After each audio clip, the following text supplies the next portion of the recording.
help you in any way that I can. These people just congratulate me. Well, I don't see the point in that. So tonight, at the tribute parade, I'll take you out and show you off to the world. That was from Hunger Games. Yes, that is Cinna, the stylist for Katniss, telling her that he's not going to whitewash things like a lot of the other stylists do. And he becomes a kind of a friend and confidant to her. Now, Richard Roeper reviewed this movie and gave it an A. I gave it a grade of A. I did. And now, I guess the question is, what could possibly, what made people $155 million worth of business in America come to this movie? We're going to answer that with our own panel in just a second, but what is your thought on that? Well, I mean, it's a very popular trilogy of books from Suzanne Collins, and they did a great job. Lionsgate is the studio. They did a great job of really playing up the hype without making people sick of it. As you said, this guy, panelist, he didn't know that much about Hunger Games like we all did well in advance. Sure. And Ro kept saying, this is the biggest movie I've never heard of. And it's like, the fans knew it was coming out. There was a lot of talk about the casting and controversies about, is Jennifer Lawrence too old? Is this character right? Is this character wrong? Exactly the kind of stuff I worry about over the weekend. They did a nice job really going with the hype. And you also had this void because Harry Potter, the series is over. Twilight, there's only one left. So there's sort of, that kind of looking for the next big thing. It was the perfect confluence of events. So here's our panel. Mike Jacobson. Let's start with you, Mike. Yes, sir. Now, were you going to go to this movie before we paid for it for you? Oh, I went before. I was at the midnight opening of Hunger Games. I actually threw a pretty substantial pre-Hunger Games party. Oh, wow. Yeah. Now, what happens with that? Only one of your friends ends up living at the end of it? Well, I chose it to be me. Okay. The food was all poison. I stole some scenes from Hamlet. Well, you're the size of, what's the guy's name? Thrasher, from one of the bigger guys, one of the bigger tributes, as we call him, Ro. So, Mike, was this... you've been reading the books? Yes, sir. And how did you find out about it? Well, I'm the head of the English department for a community high school district just south of Chicagoland area, 4 high schools, and I was at a Do they know you're here? In fact, I told my boss. I'm hoping my tenure rights still kick in case I get fired.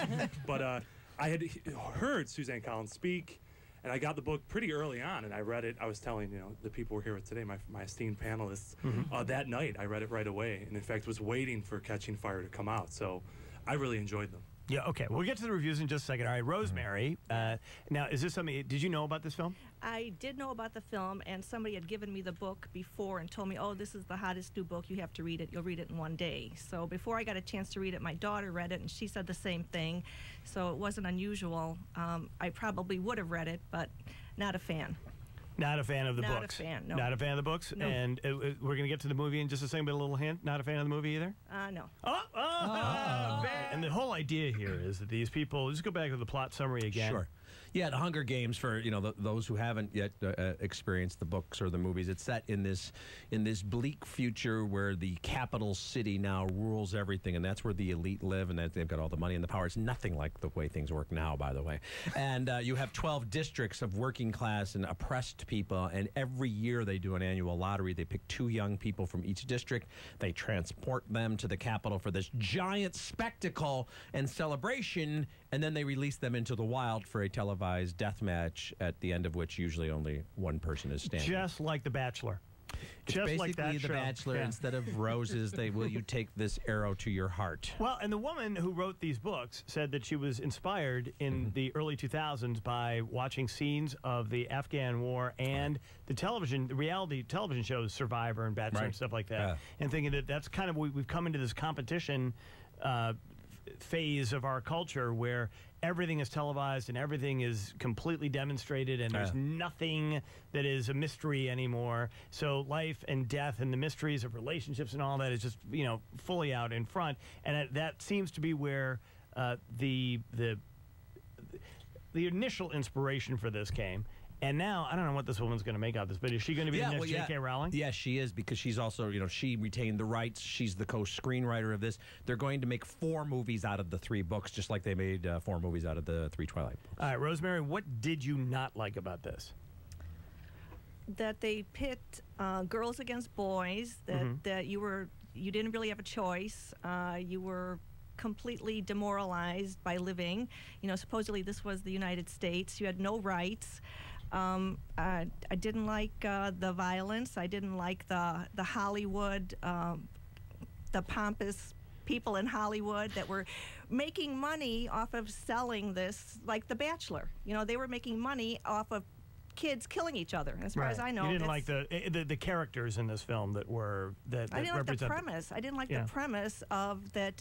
This is entertainment. Okay, all right. So the idea that Hollywood was making this in the first place, you didn't like. Well, it wasn't Hollywood. It was your government acting like Hollywood. Okay, I'm trying to understand whether you're mad at the filmmakers or mad at the people in the movie. The people in the movie. You're talking about the characters in the movie here. Well, the story. Yeah, really. right. Okay.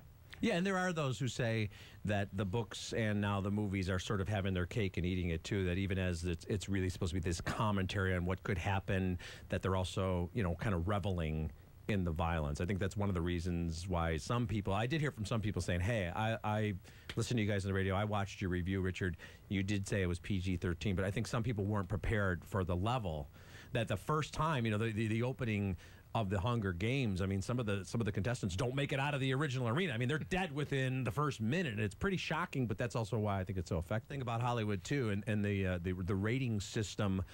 If there's a little bit of swearing or nudity, a movie automatically gets an R. But I've seen a lot of movies, and I see them often sometimes even before an official rating's been described, and I'll be stunned to find out that it's PG-13 because I thought I was watching an R-rated movie. I mean, you could have all kinds of kills, and a movie could still get a PG-13 if they don't show too much blood, which is, there's a lot of hypocrisy in that as well. Mike, as a teacher, did you think it's appropriate fare for students? Oh, definitely. I mean, you look at the American history book. I mean, you don't not to talk about the Holocaust because it was violent. I think it's done with a certain amount of respect. I thought the storytelling is really effective. I mean, speaking to the violence point, I was telling the panel before we went and saw it, we watched Battle Royale.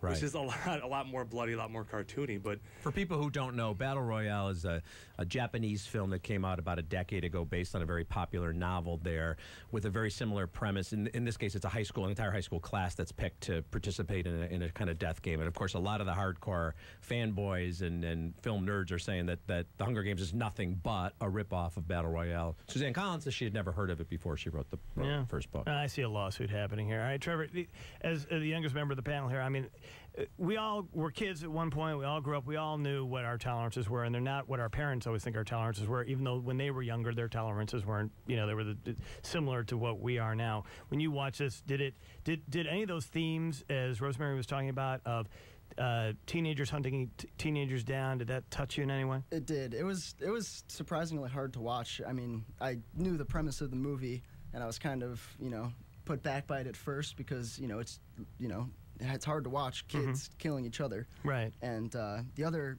hard part, well, first off, they had to make it a PG-13 rating just because of who it was geared toward.